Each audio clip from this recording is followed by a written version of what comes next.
Hello, we have a little bit of petty gossip about Wilson Cruz. I'm Steve White, Trickway89 for Steve Arts 89, Star Trek's Gatekeeper. Yes, Wilson Cruz wasn't at Mission Chicago. I didn't notice because I wasn't paying that much attention to who showed up. But there was a very curious exchange between him and some fans who I think are from YouTube, but I'm not sure. They said, "Missed you at Mission Chicago, sir." He said, "Yes, you did. Let me know." And then I was like, "Well, I live in Miami. I'll let you know that. I keep a close eye on your appearances, but I think you know how much your fans love you regardless." He said, "I would have happily attended had I been invited properly." And then the guy's like, "In that case, let me know how to rally for you, sir." It's not, I don't think that's from him. There's a very negative comment there. I think it's actually from someone else. And then, where is it? Okay, yes. Someone said, "I will," because he said, "Let me know." He said, that was supposed to say, "Let him know, my darn thumbs." And they said, "I will. This breaks my heart, though." He said, "Oh, if he wants to show up anyway, he's not going to fly." Nope. So someone was like expecting him to show up, and even though he wasn't properly invited or something, I don't understand. And the other guy said, it never should, and no one should have ever asked that. And then he says, "Yep." And then we go to, so there is a little bit out of order. "I've already let it go. I let it go last week. I had an amazing and fruitful trip to LA. I was exactly where I should have been." And some other guy, Matt Chung or something, says, "Do you think you will consider Seattle next year if you're invited? I'm hoping to go and I would love to see you there." He said, "I know nothing about it." He said, "I know it's early since they just announced the date and the location. Just wasn't sure if you are ruling out attending their events." I guess it's run by the same people who did Chicago, Mission Chicago, who didn't invite him to it properly. He said, "I can't afford to be that guy, but I do not forget." Okay, so yeah, Wilson Cruz has a bit of a reputation. I personally had a bad exchange with him. I said something stupid. He got upset. He threatened me in my DMs and then blocked me, even though I tried to apologise.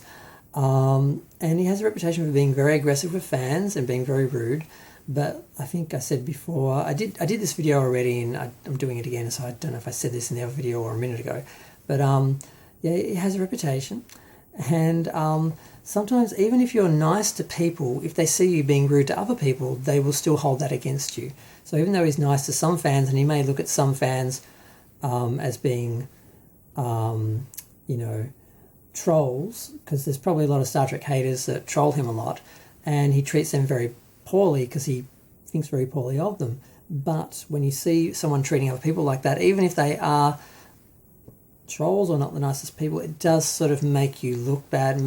So maybe it's the way people are looking at the way he responds to people. But the other rumor is that people don't show up for his signatures. There's a bunch of photos I've seen of him sitting at an empty autograph table, and there's like no line for him, and there's lines for other people around him. Now, whether that's just someone being nasty and taking the photo in between, because sometimes there'll be no line and the actor will come and sit down, and then they'll announce that, Wilson Cruz is there for his autographs, and then a line will show up. So is that just people taking photos at inconvenient moments just to make him look bad, or did he have a small amount of people who came and went, and then he was sitting there with no one wanting his signature that day because he's not popular, because he's burned a lot of fans and he's got a reputation? I don't know. That's sort of the rumour, that's the implication. Now, is this because he's gay and there's a bunch of homophobic, alt-right people who attack Discovery because of him and Anthony Rapp and the show's left-wing political platforming and everything? Because that is something the show does. They admit it, they talk about it. I'm left-wing, I'm not too bothered by it personally, but I see that it's a bit of an issue with some people, because once you involve politics, you split that audience, and, it's divided and gets messy and nasty. So I don't know if this is real, or if this is, like, did he not get invited because they just didn't think he'd be worth it, because no one would want his signature, because he's not popular, because he's been to one of their events before and perhaps and people didn't show up and they didn't make much money out of him? Or was it a miscommunication? Was he rude to people? Is it I was going to say, is it a non-event, just made up gossip? But I mean, he's responding to a situation. He's saying himself, I wasn't invited properly. There must be an issue there. Like he's saying, I do not forget. So something has happened that he is determined to remember. So I'm very curious what this is. I kind of want to ask him, but I can't because I'm blocked on Twitter from him. So I can't even see his actual tweets. I'm seeing screen captures from someone else, which hopefully aren't fake. But I just thought it was interesting, and I'm like, I want to talk about this for a second. I want to see what other people know, see if anyone else has an opinion about it. I'm going to go. Feel free to share, like, comment, subscribe. Let me know what you think. Let me know what you know. Thanks. Bye.